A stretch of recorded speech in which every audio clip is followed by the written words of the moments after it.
Oke guys, welcome back to Cakradivara Reinkarnasi dalam pembahasan alur cerita Renegade Immortal Shiny episode ke-106. Seperti biasa kita review dulu pembahasan alur cerita episode sebelumnya di mana Wang Lin baru saja menjadi murid resmi Sekte Ungu. Sudah langsung mendapat pembulian dari kakak seniornya Zhao Xingsa yang tidak terima apabila titel sebagai Putra Langit jatuh ke tangan murid baru tersebut. Akhirnya Zhao Xingsa pun meminta bantuan Zhao Xinmen dan bahkan Putra Langit dari Sekte Hijau dan Sekte Ungu untuk membantunya menyegel Wang Lin sehingga murid inti ke-7 Sekte Ungu itu tidak akan bisa menghadiri acara ulang tahun Tian Yunji 3 bulan lagi. Namun bukan Wang Lin namanya kalau pasrah setelah dibully, karena alih-alih meratapi nasib, dia justru jor-joran menyerap giok abadi dan menerobos ranah transformasi jiwa tingkat menengah sehingga mampu menghancurkan segel yang mengurungnya selama 3 bulan belakangan. Setelah itu Wang Lin memanggil Cao Yidao untuk menunjukkan jalan menuju Sekte Tianyun dan begitu sampai di sana segera mengacaukan perjamuan sebelum menekankan kepada Zhao Xingsa bahwa dia akan menghancurkan siapapun yang telah mengganggunya. Sumpah edan Renegade Immortal, kalau nggak nonton tuh rugi kalian guys. Sesuai dengan pernyataannya, tanpa banyak babi bu, Wang Lin segera menyerang Zhao Xingsa yang masih memimpin perjamuan di Sekte Ungu sebelum kemudian dihalangi oleh murid kedua Zhao Wan yang sok keras yang segera menegurnya karena bersikap tidak sopan di tengah perhelatan ulang tahun guru mereka seperti ini. Zhao Wan tidak hanya menegur dengan kata-kata dan langsung menggunakan teknik tanahnya untuk menyerang Wang Lin. Sayangnya teknik tersebut sama sekali tidak dapat menerobos pusaran jiwa adik junior ketujuhnya, malah justru murid kedua itulah yang mendapat serangan balik dari kegagalan teknik. Wang Lin berdiri tegak di tengah pusaran dengan bendera jiwanya hingga membuat Zhao Wan merasa cukup tertekan dan sekali lagi mengingatkan adik juniornya agar tidak bersikap melampaui batas di depan para tamu. Namun Wang Lin sama sekali tidak mempedulikan peringatan Zhao Wan karena orang luar pasti tidak akan ikut campur masalah internal Sekte Tianyun. Karena Wang Lin berkeras kepala, Zhao Xingsa pun muncul untuk memerintahkan adik juniornya kembali. Namun kemunculan Zhao Xingsa justru membuat Wang Lin semakin yakin untuk lanjut baku hantam karena murid pertama Sekte Ungu itulah yang menjadi target utamanya.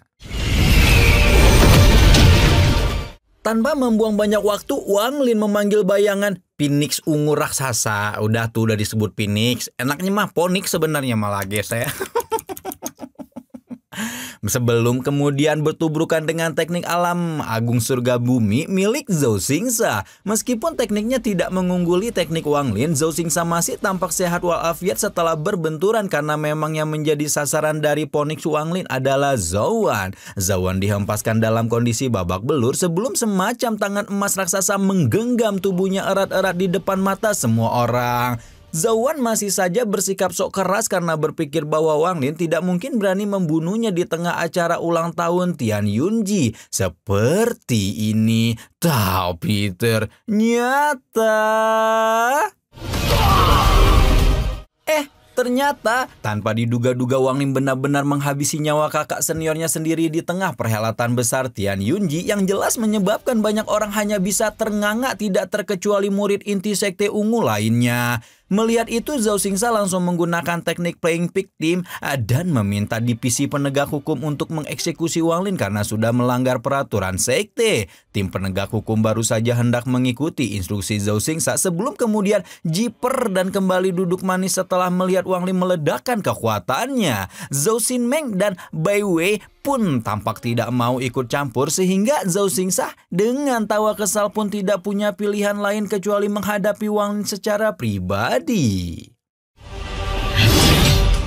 Wang Lin mengeluarkan pedang abadi berisi jiwa Suligou untuk menyerbu ke arah Zhao Xingsa. Namun sekarang Suligou tidak bertarung sendirian karena dia sudah mendapat pengikut si pedang sabit. Bersama-sama dengan si pedang sabit, Suligou terus menyerang Zhao Xingsa tanpa henti dan berhasil membuat murid pertama Sekte Ungu itu berada dalam kondisi terpojok. Tidak terima dipojokkan oleh Wang Lin di depan mata semua orang begini, Zhao Xingsa pun mengambil keputusan ekstrim dan menggunakan teknik rahasia yang sebenarnya belum boleh dia gunakan, yaitu membangunkan roh iblis dalam tubuhnya. Kemunculan roh iblis ini sesungguhnya membuat banyak orang terkejut termasuk juga Bai Wei karena dia tidak menyangka Tian Yunji akan melakukan tindakan yang berat sebelah seperti ini. Harus diakui bahwa kekuatan roh iblis memang cukup merepotkan sampai-sampai Wang Lin masih tidak bisa mengambil keuntungan apapun bahkan setelah mengeluarkan 3 jiwa utama bendera 1 miliar jiwa miliknya. Nah, karena fragmen jiwa sama sekali tidak bisa bersaing melawan roh iblis, Wang Lin pun terpaksa menggunakan kereta penembak bintang dan menggunakan roh binatang iblis tingkat tinggi itu untuk memberikan perlawanan. Banteng meraung penuh aura intimidasi ke arah roh iblis, sementara roh iblis sendiri tampak termenung sebentar ketika melihat kereta penembak bintang, seolah merasa familiar dengan pemilik atau sosok yang ada di baliknya. Namun beberapa saat kemudian roh iblis kembali bereaksi dengan ganas setelah Zhou Xingsa membentuk segel di tangannya, sehingga Wang Lin pun segera melepaskan rantai penyegel banteng agar binatang iblis itu dapat bertarung dengan leluasa. Namun baru saja banteng yang terbebas hampir bertubrukan dengan roh iblis yang juga meraung marah.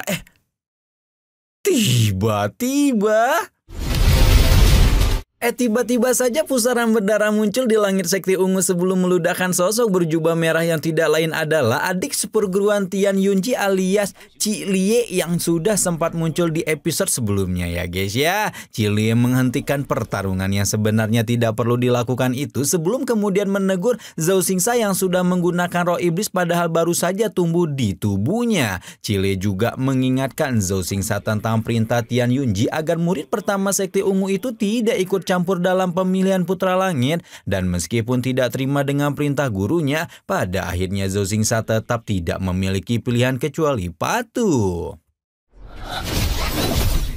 Setelah menghentikan pertarungan dan meminta maaf atas kekacauan yang terjadi, Ci Lie juga bersama dengan Zhou Xingsa pamit undur diri dari aula utama sekte ungu, sementara Wang Lin bergabung dengan murid yang lain ketika tiba-tiba saja menerima ucapan selamat dari Bai Wei yang seolah sudah yakin kalau junior ketujuh itu akan menjadi putra langit aliran ungu selanjutnya. Para ahli yang menjadi tamu undangan juga langsung bersikap ramah kepada Wang Lin karena mereka mempercayai bahwa putra langit sekte Tianyun pasti akan menjadi sosok yang besar di masa depan. Singkat cerita, acara ulang tahun Tian Yunji yang diselenggarakan di Sekte Ungu telah berakhir dan Wang Lin kembali ke Pavilion Zilin untuk melatih teknik yang diberikan Zhou Xinmen sebagai permintaan maaf.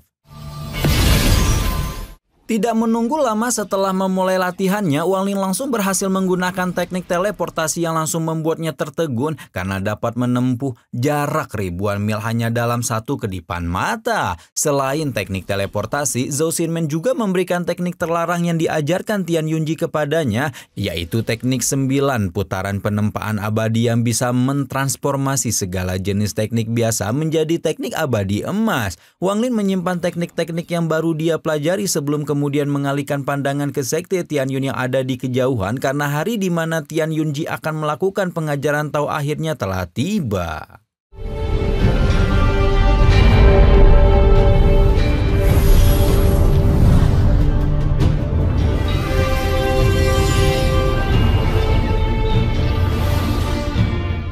Wang Lin dapat melihat bahwa selain para tamu undangan yang juga akan menyaksikan pengajaran Tian Yunji, murid-murid dari sekte lain juga berkumpul di altar penyembahan sekte Tianyun dan bisa dengar samar-samar betapa reputasi sekte ungu yang dianggap paling lemah dibanding sekte lain memang telah menyebar ke seluruh planet Tianyun. Meskipun belum tahu tentang apa yang terjadi, Wang Lin setidaknya dapat melihat betapa sekte ungu memang tidak memiliki putra langit, sementara sekte lain memiliki putra langit yang kekuatannya berada di ranah puncak transformasi jiwa, bahkan sudah mencapai setengah langkah menuju Ansendan. Namun kesempatan Wang Lin untuk mengamati kekuatan murid dari sekte lain ini segera dihentikan dengan kehadiran Tian Yunji yang muncul bersama dengan gelombang 7 warna yang meletus di tengah langit sekte Tianyun. Murid-murid dari 7 sekte segera memberikan penghormatan kepada master sekte agung mereka, sementara orang yang diberikan penghormatan mengemukakan bahwa dia telah berlatih keras selama puluhan ribu tahun dan kali ini dia ingin membagikan beberapa pemahaman Dao yang dia miliki untuk semua murid. Nah, tepat ketika Tian Yunji hendak memulai pengajarannya, tiba-tiba Tiba-tiba saja, biasanya suka ada yang komen nih kalau abis ngomong tiba-tiba itu teh suka yang muncul tuh tiba-tiba iklan. Nah, gimana? Kalian sama? Tiba-tiba saja dia merasakan kehadiran kuat lain di wilayah sekte Tianyun, di mana kehadiran orang itu berasal dari seorang utusan aliansi kultivasi yang bernama Sun Yong-an. Sun Yong-an menyebut bahwa dia tidak mungkin melewatkan ulang tahun Tianyunji dan secara pribadi datang untuk memberikan hadiah berupa pedang emas yang pasti sesuai dengan selera pemimpin planet Tianyun itu sebagai penggemar banyak warna. Namun tanpa berpikir untuk menyimpannya lebih dulu, Tianyunji langsung memberikan pedang emas itu kepada salah satu murid berbakat dari sekte Ungu dan membuat bukan Ungu deng ya, dan membuat Sun Yong-an auto mendengus melihat bahwa karakter pemimpin sekte Tianyun ini sama sekali tidak berubah. Sementara Sun Yong-an masih asyik ngerosting Tianyunji, peliharaan musang jejak bintang yang dia bawa tiba-tiba saja nongkrong di atas pundak Wang Lin yang langsung membuat pemuda itu berpikir apakah musang yang menyukai dewa kuno itu merasakan jejak aura dewa kuno di tubuhnya. Interaksi kecil Wang Lin dengan musang jejak bintang itu juga tidak luput dari perhatian Sun Yong-an yang menjadi penasaran dengan identitas Wang Lin. Namun rasa penasaran itu tidak bisa dilanjuti secara langsung karena sesi pengajaran Tianyunji tentang jalan kultivasi Dao telah dimulai. Tianyunji mempersilahkan siapapun yang bingung untuk bertanya sebelum kemudian memulai penjelasan langkah pertama jalan kultivasi Tao yang dimulai dari ranah kondensasi Qi sampai dengan Ansendan. Baru setelah melewati langkah pertama, seseorang akan masuk ke langkah kedua yang disebut sebagai 3 ranah penghancur nirvana. Langkah ini merupakan peralihan antara kultivasi dasar dengan kultivasi Dao, dan apabila bisa melewatinya, barulah seseorang bisa memahami hakikat sejati dari kultivasi Tao atau Xiao Dao pada langkah ketiga, yang sayangnya sampai sekarang belum diketahui wujud manapun cara untuk melatihnya. Mendengar penjelasan Tianyunji, Wang Lin justru menjadi bingung apakah langkah ketiga benar-benar ada karena jarak di antara langkah ketiga dengan ranahnya saat ini masih terlampau jauh. Selain itu, Wang Lin juga kebingungan dengan penyebutan Xiao Dao Tianyunji, padahal selama ini masih ada 2 penyebutan lain, yaitu Xiu Xian atau kultivasi keabadian dan Xiu Jian atau kultivasi sejati. 回世尊，为何师尊只称其为修道、修仙、修真、修炼一途？ Tianyunji tertawa kecil mendengar pertanyaan kebingungan Wang Lin sebelum kemudian menjelaskan bahwa Xiu Xian sudah runtuh bersama dengan alam abadi di zaman kuno, sementara Xiu Jian adalah penyebutan jalan kultivasi yang dibentuk oleh para kultivator setelah keruntuhan alam abadi. Namun keduanya dianggap tidak relevan lagi karena sekarang para kultivator keabadian lebih akrab dengan penyebutan kultivasi Dao. Tianyunji paham bahwa sepertinya Wang Lin meragukan keberadaan langkah ketiga dalam kultivasi Dao, dan karena itulah dia menceritakan bahwa ribuan tahun lalu dia pernah bertemu seorang ahli yang disinyalir telah mencapai langkah ketiga kultivasi Dao. Sayangnya keberadaan si ahli langkah ketiga ini tampak seperti bunga yang hanya sesaat mekar sebelum kemudian hilang tanpa jejak. Wang Lin membungkuk hormat berterima kasih atas penjelasan Tianyunji, namun pertanyaan Wang Lin agaknya memancing rasa ingin tahu dari murid-murid lain, sehingga mereka pun bertanya tanpa henti kepada Tianyunji agar bisa mendapat sebanyak mungkin pemahaman Tao untuk memperkaya diri mereka sendiri. Tianyunji juga tidak pelit sama sekali dalam membagikan pemahaman Tao yang dia miliki, sampai akhirnya menghabiskan 3 hari penuh untuk menyelesaikan sesi pengajaran ini. Nah, tepat ketika bertanya apakah murid-muridnya sudah puas atas penjelasannya, tiba-tiba lagi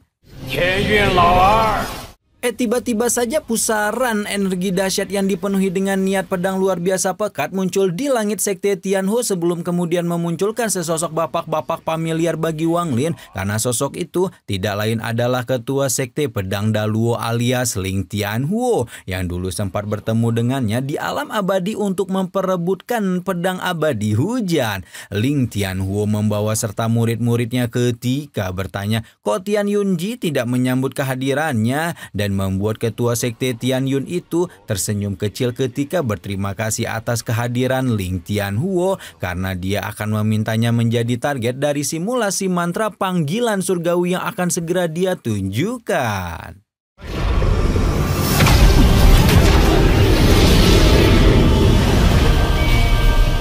Tidak menunggu lama setelahnya, semacam kekuatan isap yang tidak kalah dahsyatnya turun dari dalam pusaran awan merah sebelum kemudian menarik murid-murid sekte pedang Daluo yang dibawa oleh Ling Tianhuo.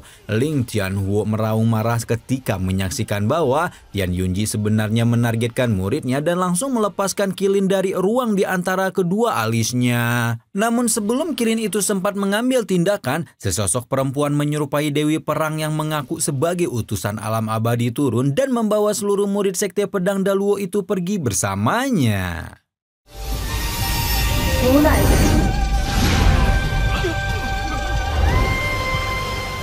Ling Tianhuo tidak bisa menahan kemarahannya ketika bertanya kemana Tian Yunji membawa murid-muridnya, dan ketua sekte Tianyun itu hanya menjelaskan bahwa 3 hari lagi murid-murid sekte pedang Daluo akan kembali. Ling Tianhuo hanya bisa menengus kesal sebelum kemudian mengudarakan tantangan kepada Tian Yunji untuk membawa murid berbakatnya 3 bulan lagi ke gerbang roh iblis Laut Timur, dan akhirnya berbalik menghilang di depan mata semua orang. Tian Yunji tersenyum kecil melihat Ling Tianhuo akhirnya pergi dan mengumumkan bahwa dia masih memiliki satu urusan lagi, yaitu melahirkan putra langit dari cabang kuning dan cabang ungu yang telah lama kosong hari ini. Edian pisan, sumpah episode kali ini epic banget, sumpah ya guys ya, saking edannya itu tiba-tibanya tuh banyak sekali karena terlalu banyak plot twistnya edan sih, sumpah. Renegade Immortal tuh nggak tahu ya, edan pokoknya ceritanya tuh edan pisan. Guys, moga aja nih nanti minggu depan besok kita bisa tayangin spoilernya ya guys ya.